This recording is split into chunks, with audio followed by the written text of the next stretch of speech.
Welcome to the video. Today we're going to be covering turrets. How do you set them up? What settings should you apply for them for PvP? And then also, what is their attack range? At what range will they attack you? And at what range will your turrets attack enemy players? So let's get into it. The first one we're going to look at today is the Devastator, how to set it up. So when you go up to the Devastator, understand that this is your primary anti-vehicle weapon. That's what this one's going to be best at.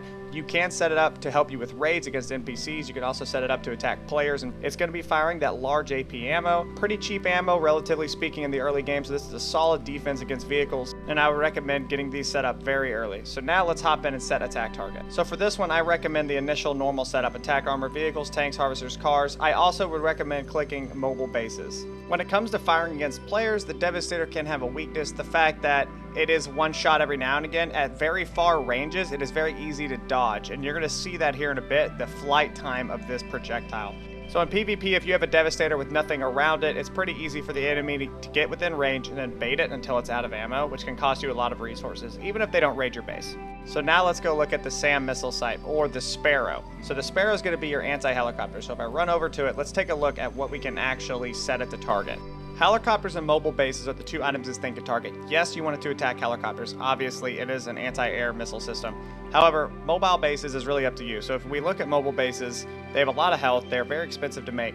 But if they were to drive a mobile base in here and your SAM starts firing at that, their chopper could come in while everything's shooting at that and blow everything up. So it's a little dangerous to set it to that. I don't think you should. However, we're going to leave it selected just for now. Whenever we open up its inventory, you're going to see it's loaded with portable SAMs. So note that portable SAMs are very expensive. So what I would recommend is building 3 or 4 of these, putting them together to make sure that you get helicopter kills. So if you have 3 or 4 of them and you put them together and a helicopter flies over, you'll have 4 missiles flying at the same time, which gives you a much better chance of actually bringing that chopper down and getting the loot. So now let's look at the Phalanx cannon. So the Phalanx is going to be using medium AP ammo, so a little bit more expensive there, but it does a lot of damage, and you're going to see that later how fast it can kill their players. So we're going to leave this one set to players, and it does a good bit of damage to helicopters, which you'll see later as well. However, I don't know if I would have it set to mobile bases, cars, harvesters, tanks, armored vehicles. I don't think I would really have those set if I was actually in PvP. You definitely want to make sure it's set to intercepting missile. That is incredibly important. With this thing turned on, one tank pretty much can't touch your base so long as that thing has ammo. Taking a look at the automatic turret, it should be pretty simple. It's going to use your normal rifle ammo, set attack targets, other players, and intercept missiles is all this one really needs to be. If you want to use that for a raid, you can also do that. So now let's actually hop into me getting shot at. So you're going to see I'm going to kick Alex from the squad. Everything over there was owned by Alex, so now those are all hostile towards me. So now let's start getting into some actual gunfire and getting some testing. So firstly, I'm going to go hop in the tank, and we're going to move the tank up into range and see when is this Devastator going to fire at me. Nothing else really should fire at this tank because that's what I have it set up to do. So as we come in, you can see that I have the range right there coming up under 120 now. And then it's also important to note that the Devastator has a slight delay in targeting and firing. So here comes the first shot. Watch how long this bullet just hangs out in the air. If I was a player, I could easily dodge that round. So the Devastator against players is very weak. So now let's start to back up and try to figure out where is this thing gonna actually stop firing. So still taking shots at 110. I put this at double speed now, so let's back it up a little bit more. Sitting at 118, still take a shot at 118, back it up. I stopped taking shots past 130, so still no shots in 120, but remember it does have a small delay past 120, and then I take my first shot. So the range is probably about 120. So let's back it up just a little bit, right at 120. So let's take it back under 120 and see if we get shot at. Remember that there's about a 5-second delay. All right, so there it is. Yep, so the range of the Devastator is 120 meters. So while I have it, let's show you the missile defense of the Phalanx. So that's how the Phalanx works, and that's going to be against grenades, which you'll see later, against smoke grenades, against main cannon rounds, pretty much anything that's not rifle fire or machine gun fire like small AP ammo. The Phalanx is also going to stop any sort of rocket rounds from the helicopter or any sort of missile. So air-to-air missile, air-to-ground missiles that get fired within its range, it will stop them. So now let's fly over into the Phalanx's ground testing. So that's it right there. You can see I'm moving up. It's kind of hard to tell distance, but immediately that thing starts eating away my health. So earlier I said the Phalanx will also blow up grenades, other hand-thrown projectiles, grenade launchers, stuff like that. It's very important for you to understand how that works because that's how you're going to move up on it as well. So using smoke grenades, it will shoot smoke grenades. So how do you get all the way to it with smoke grenades? You're going to see here as I throw this first smoke grenade that it's actually going to engage it. So once again, there's the range. I step back. So let's get a smoke grenade out. So that one, you can see that it actually shot it and it's stuck in the air. So this is not going to work. We hope that they'll patch this later, but basically whenever the Phalanx shoots it in the air, it just floats, and you need to understand that that smoke grenade is not going to work, and that's what I've seen from my testing, so I still get shot. I'm going to show you how to beat it later, but for now, just to show you, it doesn't stop everything. So this one actually gets all the way out, and it works, but the problem with the smoke grenade is they don't work for super duper long. So I should have another one, and I should immediately throw another one right now, because you can see the smoke went away, and then I immediately die. So now let's go look at the automatic turret. So you can see it all the way over there. We're going to start pushing it and get a good test out for this range. So the Phalanx is somewhere around 100 meters. This one is a little bit closer, but not by much. It still has a pretty significant range, and you're going to maximize this by having open terrain. So right here, you can see I'm on open terrain. I really don't have anywhere I can hide, and it slowly just starts chunking away my health. So now let's hop into the helicopter. So this is going to be us versus the Sparrow. So you can see I go up, I back up just a little bit just to get away from it.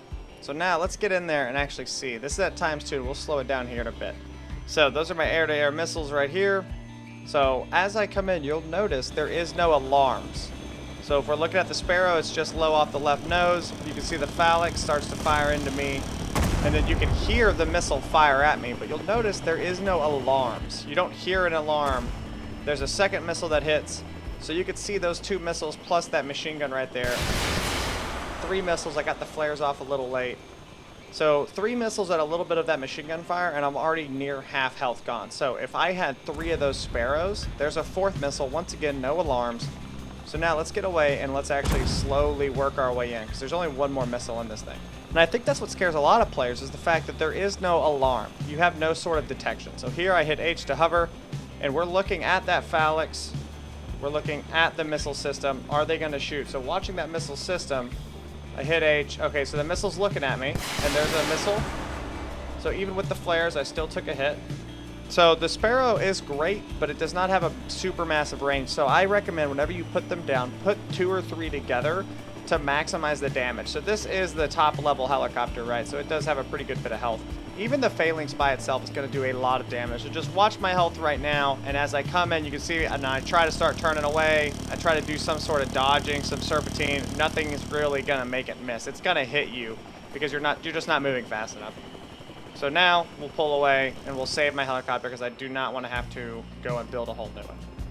Alright, so like I said earlier, let's see if we can actually move up on a turret. So at the bottom, you're going to see I have a bunch of smoke grenades. I have a grenade launcher with 30 rounds. Let's see how close I can actually get to this. For smoke grenades, you're going to need sugar. So that's the biggest draw, I think, because for each sugar, you need 10 sugar cane. So for 1 smoke grenade, it's 50 sugar cane. So just make sure that you think about that and you think about how you're going to get all that. So now, as we start to move in, I'm going to kick Alex from the squad again. So this turret is now hostile once again, and let's start moving in.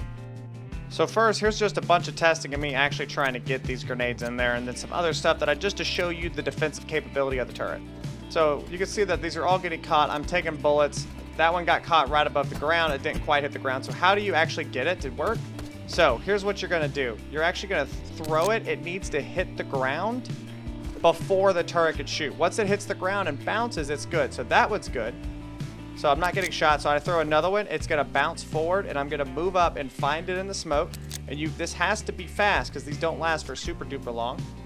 So you see I keep moving up, listening for that machine gun. If the machine gun fires, you know it won't work. Still listening. It still sounds good. Yep, still working. So there it is again. Let's get another one down. So it shot that one, right? And then it takes me too long to put down another one. So that's how you do it. And that's also how you don't do it. Because you can see right here, I just died by it. The machine gun's just slowly eating me away. Well, I hope that helps, and I hope that this can at least give you some ideas on how to attack bases. And I'd like to give a shout out to my supporters. I have 4 supporters now, which is amazing. I cannot believe I've got this far. Thank you, Wishful, Tony Landers, Alex Parks, and Armadillo. Now, if you want to become a supporter, that button is down at the bottom next to that subscribe button. And if you haven't hit that subscribe button, go ahead and hit that too and stay updated with our new videos for the front. And then as well, drop a comment letting me know what you, the viewer, want to see next from Off Duty Gaming.